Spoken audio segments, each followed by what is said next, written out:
ආයුබෝවන් කියලා මගේ YouTube නාලිකාවට පිළිගන්න බා.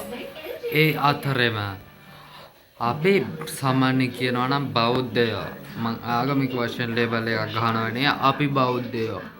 ඒත් එදා 2018 අප්‍රේල් මාස 21 වෙනිදා උදේ 8:45 එයාලට කවමදාවත් අමතක නොවන දවසක් එදා අතිශයින්ම දුක්බර ඒ මිනිසු පාට්ට විදිහට අඩපු දවසක්. ඒ දවස අතිශයින්ම දුක්බරයි. ඒත් තවමත් ඒකට යුක්තිය ඉටු වෙමින් පවතිනවා මෙම රජය මගින්. පසුගියදා සුරේෂ් අස්සලේ අත්අඩංගුවට ගත්තා මේ ප්‍රකාශ ඒක හින්දා දැන් අපි වීඩියෝ එකට යමු. මගේ YouTube නාලිකාව සබ්ස්ක්‍රයිබ් කරලා නැත්නම් සබ්ස්ක්‍රයිබ් කරන්න අමතක කරන්න එපා. එහෙමනම් අපි වීඩියෝ එකට යමු.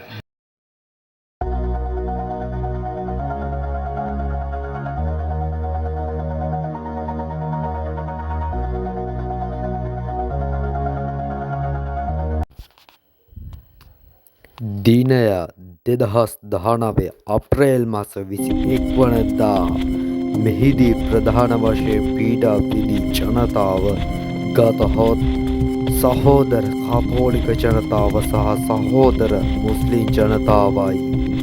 මෙහිදී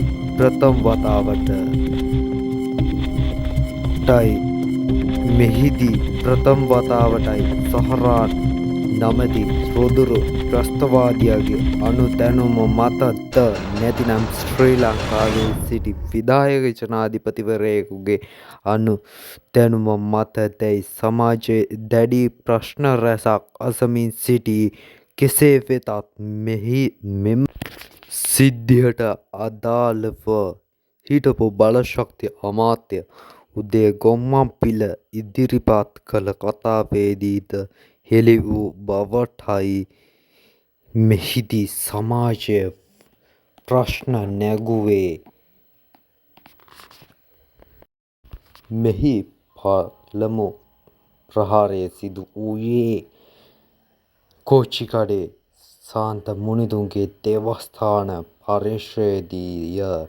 ඉන්පසු එය ඇතුළු කටාන කටුවාපිටිය මඩකලපුව සීයෝ සිනමන් ග්‍රෑන්ඩ් කිස්බරි වැනි හෝටල් බොහොමයකටද මෙම ප්‍රහාරයෙන් ජීවිත පමණක් නොව දේපලද හානි සිදු වූවා. සයිදමන්දු ප්‍රදේශයේ සිදු වූ වෙඩි හුවමාරුවේදී මෙයට තිබූ එකම සාක්ෂිය විය හැකි සාරා ජස්මින් අතුරුදන් වූවා. කෙසේ වෙතත් මෙම වර්තමාන රජය විසින් දැඩි ලෙස මෙහිදී පරීක්ෂණ සිදු කරමින් පවතින බව සැබෑව. එසේම පවසා සිටියහොත් මෙම ආණ්ඩුව සුරේෂ් සලේවත් අත්අඩංගුවට ගැනීමට ලක් කළ පසුගිය දිනයේදී මෙහි ප්‍රගතියක් සිදු වේද නැද්ද යන්න ඉදිරියට ප්‍රශ්න කළ යුතුයි.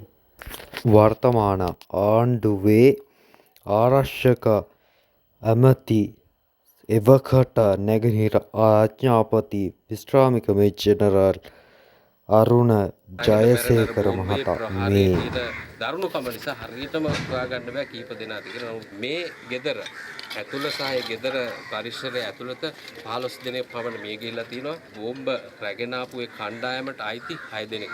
ඒ වගේම කුඩා දරුවන් 6 දෙනෙක් විතර ඉන්නවා. ඒ සමහර විට ඒ ගේ ඇතුළේ හිටපු අයවලු සහ ගෑනු වැඩිහිටියෝ 3 දෙනෙක් පමණ ඉන්නවා. දෙන්නෙක් අම්මයි දරුවයි තුවාල වෙලා අපි දැන් උදේ ඇරියා. එතකොට වෙඩි තියාගෙන අපිත් එක්ක එළියට ආපු ඒ ඔහු දැන් තවත් පාරේ වැඩිලා ඉන්නවා. ඒ කියන්නේ සාමාන්‍ය විදියට මොකක් හරි යම්කිසි මට්ටමක පුහුණුවක් ලබාගෙන තියෙනවා. මේ ප්‍රදේශවාසීන් ලොකු රුකුලක් වුණ අපිට තොරතුරු දෙන්නේ. දීපු තොරතුරක් අනුව තමයි මෙතනට ආවේ සූක්ෂම ලෙස. ඒ තොරතුරු දුන්නේ නැත්නම් සමහර මේ මරාගෙන මැරෙන බෝම්බ ටික වෙන කොහේ හරි ගිහලා ලොකු විනාශයක් කරන්න තිබුණා. වෙඩි හුවමාරුවේදී අපේ කිසිම කෙනෙක්ට තුවාලයක්වත් මරණයක්වත් වීමක්වත් නැහැ. අපි යුද හමුදාව රට රකින්න ජාතිය. ඒ නිසා අනිවාර්යයෙන් මේ කණ්ඩායම් ටික අපි ඉදිරි කාල වකවානුව තුළ මේ නැගිනහිර පළාතේ අනිවාර්යෙන් සහ මුලින්ම අයින් කරනවා.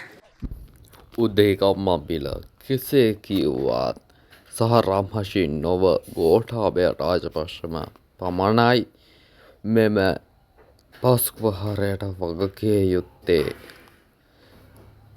ඔබේ අදහස පහලින් කමෙන්ට් කරන්න අමතක කරන්න එපා. මගේ YouTube නාලිකාව සබස්ක්‍රයිබ් කරන්නත් අමතක කරන්න එපා.